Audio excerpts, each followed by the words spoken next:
नमस्कार दोस्तों, स्वागत है आप सबका हमारे इस YouTube चैनल ऋतु यादव में। जैसा कि आप वीडियो के थंबनेल पर देख चुके हैं कि यह वीडियो है गुप्त नवरात्रि के बारे में। तो गुप्त नवरात्रि का मूल अर्थ क्या है? गुप्त नवरात्रि में भी वैसे ही पूजन किए जाते हैं जैसे चैत व आश्विन वाली नवरात्रि में। चैत और शारदीय नवरात्रि की तरह गुप्त नवरात्रि में भी देवी पूजा के प्रथम दिन कलश की स्थापना की जाती है और पूरे 9 दिनों तक सुबह शाम देवी की पूजा पाठ मंत्र जप किए जाते हैं। गुप्त नवरात्रि की अवधि में अन्य नवरात्रि की तरह ही पूजन करने का विधान है।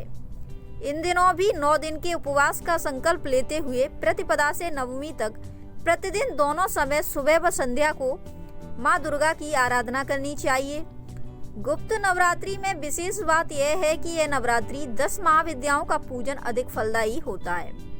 चूँकि महाविद्याओं का पूजन साधारण साधक के लिए नहीं होता है और इसे गुप्त विधि से किया जाता है, इसी कारण इस नवरात्रि को गुप्त नवरात्रि के नाम से जाना जाता है।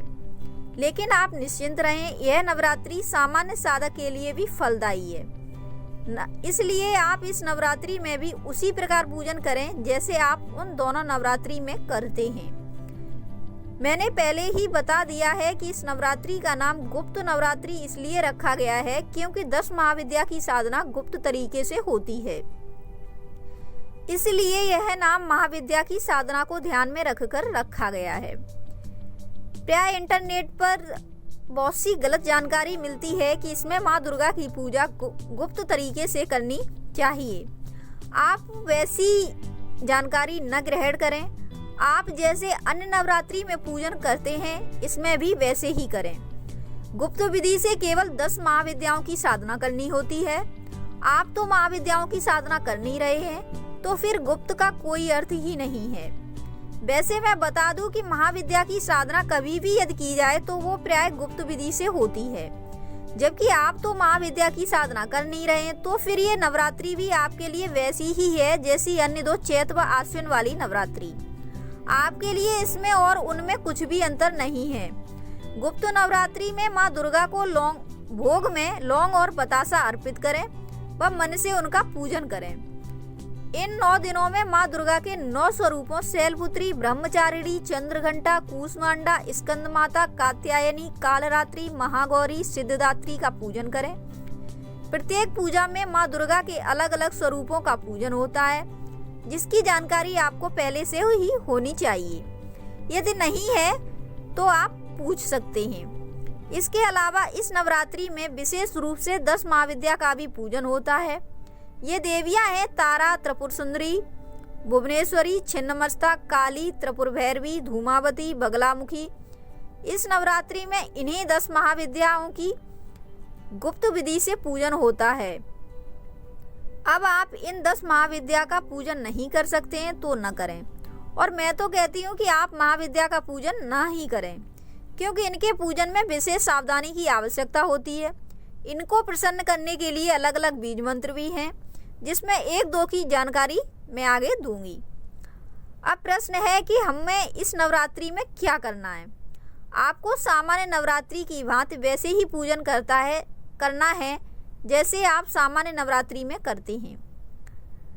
कलश की स्थापना, यदि आप कलश स्थापना करना चाहते हैं तो कलश स्थापना करें, और यदि आप केवल व्रत रखना चाहते हैं तो केवल व्रत रखें। इस नवरात्रि को माघी नवरात्रि भी कहते हैं। वर्ष 2023 में गुप्त नवरात्रि 22 जनवरी से प्रारंभ हो रही है और 23 महीनों की जानकारी नहीं है तो आप इंटरनेट से ले सकते हैं। अब प्रश्न है कि पूजन कैसे करें। तो जैसा मैं पहले ही बता चुकी हूँ कि देवी का पूजन बहुत जटिल है। जटिल इसलिए मैं बता रही हूँ क्योंकि ईश्वर की पूजा करना अर्थात भगवान विष्णु व भगवान शिव की पूजन विधि आसान है, लेकिन माँ दुर्गा और माँ दुर्गा के अन्य स्वरूपों की पूजन विधि में नियम और संयम का पालन करना अति आवश्यक होता है, क्योंकि माता दुर्गा व उनके विभिन्न स्वरूप शक्ति की देवियां हैं। ये शक्तियां किसी भी स्वरूप में क्यों न हो, चाहे वो सरस्वती के रूप में विद्या देने वाली हो या लक्ष्मी के रूप में धन देने वाली देवी हो, लेकिन ये देवियां शक्तियों का स्वरूप ही मानी जाती हैं और सभी देवियां माँ दुर्गा के ही विभिन्न स्वरूप हैं। तो अब आपको इस नवरात्रि में क्या करना चाहिए, तो ध्यान से सुने। आप इस अवधि में दुर्गा सप्तशती का पाठ करना आरंभ कर दें। रोज करें, ध्यान दें, इसमें 13 अध्याय हैं। आपको क्या करना है कि आप इन 13 अध्यायों का पाठ इस तरीके से विभाजित कर लें कि नवरात्रि के आरंभ से लेकर अंत तक यह समाप्त हो जाए। अर्थात आप दुर्गा सप्तशती के 13 अध्याय को 9 भागों में बांट लें, यानी नवरात्रि के आरंभ से लेकर अंत तक का समय। दुर्गा सप्तशती का पाठ आप दोनों समय, सुबह और शाम दोनों ही समय थोड़ा थोड़ा कर सकते हैं। इसके लिए शुद्ध उच्चारण पर ध्यान दें, लेकिन भक्ति और संयम भी आवश्यक है। इस अवधि में ऐसा कुछ भी न करें जो अनैतिक और गलत हो। खान पान से लेकर आचार विचार तक इसमें शामिल हैं। गुप्त नवरात्रि में माँ दुर्गा को लौंग और बतासे का भोग अर्पित किया जाता है। आप नियमित आरती करें, दुर्गा चालीसा पढ़ें, भजन करें, भजन सुनें। माँ दुर्गा की भक्ति सरल विधि से ध्यान साधना के द्वारा कैसे की जाती है, अब ध्यान से सुनें। रोज ध्यान साधना करें। ध्यान साधना का कोई समय निश्चित नहीं है। आपको जब भी अवसर मिलता है आप ध्यान साधना के लिए बैठ जाइए। ध्यान साधना कम से कम आधा घंटे अवश्य करें। अगर ज्यादा कर सकते हैं तो और भी अच्छा है। ध्यान साधना आरंभ करने से पहले आप एक स्वच्छ स्थान पर आसन लगाकर बैठ जाएं। उस समय अपनी अनामिका उंगली जो सबसे पहले आती है उसे और अंगूठे को मिलाते हुए अपने दोनों हथेलियों को घुटनों पर रखें। अपनी आंखें बंद कर लें। बंद आंखों में ध्यान मस्तिष्क पर लगाएं।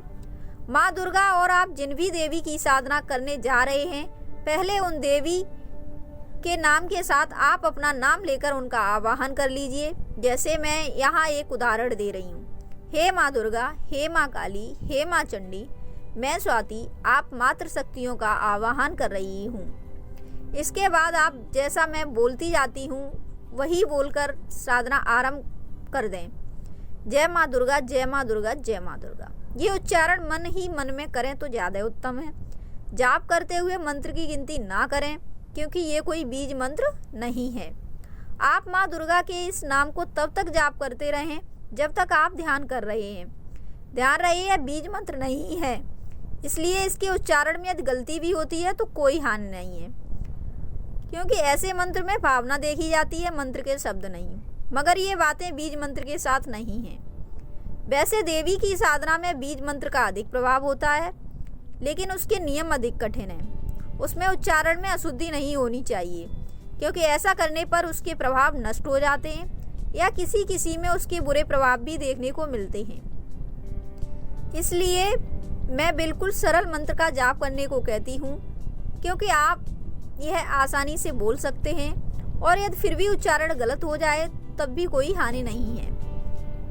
उदाहरण के लिए महर्षि वाल्मीकि जी मरा मरा कहते कहते राम राम कहना सीख लिए थे। अब कुछ बात ध्यान देने वाली हैं और ध्यान से सुने। दुर्गा सप्तशती का पाठ बिछावन पर बैठकर न करें। वैसे इसमें कोई हानि नहीं है, लेकिन लाभ बहुत कम मिलेगा।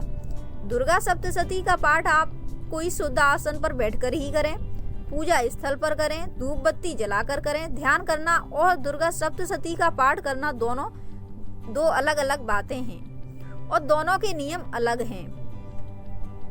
10 महाविद्या माँ दुर्गा के ही अलग अलग स्वरूप हैं। माँ दुर्गा के अन्य स्वरूपों की भांति 10 महाविद्याओं का भी स्वरूप है। नवरात्रि में महाविद्याओं की भी साधना के विधान हैं। इन महाविद्याओं के नाम हैं माँ काली, तारा देवी, षोडशी, भुवनेश्वरी, भैरवी, छिन्नमस्ता, धूमावती, बगलामुखी, मातंगी और कमला देवी। महाविद्याओं की साधनाएं सामान्य पूजा पाठ से एकदम अलग होती हैं। सही जानकारी के बिना, योग्य गुरु की शिक्षा के बिना साधनाएं नहीं करनी चाहिए। इस बात पर विशेष ध्यान दें। महाविद्याओं की साधना में अगर कोई गलती हो जाती है तो साधना निष्फल हो जाती है और गलतियों का अशुभ परिणाम आप भोग सकते हैं। 10 महाविद्या अपने आप में एक संपूर्ण साधना पद्धति है। इसमें माँ भगवती के 10 अलग अलग शक्ति स्वरूपों की पूजा की जाती है। ओम क्रीम क्रीम क्रीम दक्षिणे कालिके क्रीम क्रीम क्रीम स्वाहा। माँ काली के लिए को प्रसन्न करने के लिए यह बीज मंत्र है। 10 महाविद्या में माँ काली प्रथम है। ओम ऐं ह्रीं श्रीं नमः। यह बीज मंत्र माता भुवनेश्वरी को प्रसन्न करने के लिए है। माता भुवनेश्वरी की गिनती 10 महाविद्याओं में होती है। ओम धूम धूम धूमावती देव्यै स्वाहा, यह बीज मंत्र माँ धूमावती को प्रसन्न करने के लिए है। धूमावती माता की गिनती 10 महाविद्या में होती है। इनके बारे में मैं पहले भी बता चुकी हूँ कि इस देवी की साधना में बहुत ही सावधानी रखनी चाहिए। इस देवी की साधना सामान्य साधकों को नहीं करनी चाहिए। माँ धूमावती की साधना के लिए उपयुक्त स्थल है शमशान। ओम ह्रीम बगलामुखी देव्यै ह्लीम ओम नमः, यह बीज मंत्र माता बगलामुखी के लिए है। माता बगलामुखी की गिनती 10 महाविद्या में होती है। 10 महाविद्या की साधना का यह उपयुक्त समय है। 10 महाविद्या में कोई साधक किसी एक शक्ति की साधना करता है, लेकिन ध्यान रहे साधारण साधक के लिए महाविद्या की साधना करना आसान नहीं है। आपको मैंने जो सीधा और सरल मार्ग बताया है, आप उसी मार्ग पर चलें। उसमें आपको केवल लाभ ही लाभ है और जन्म से लेकर मोक्ष तक संभव है। इसमें आप मेरी बातों को निसंकोच अपना सकते हैं।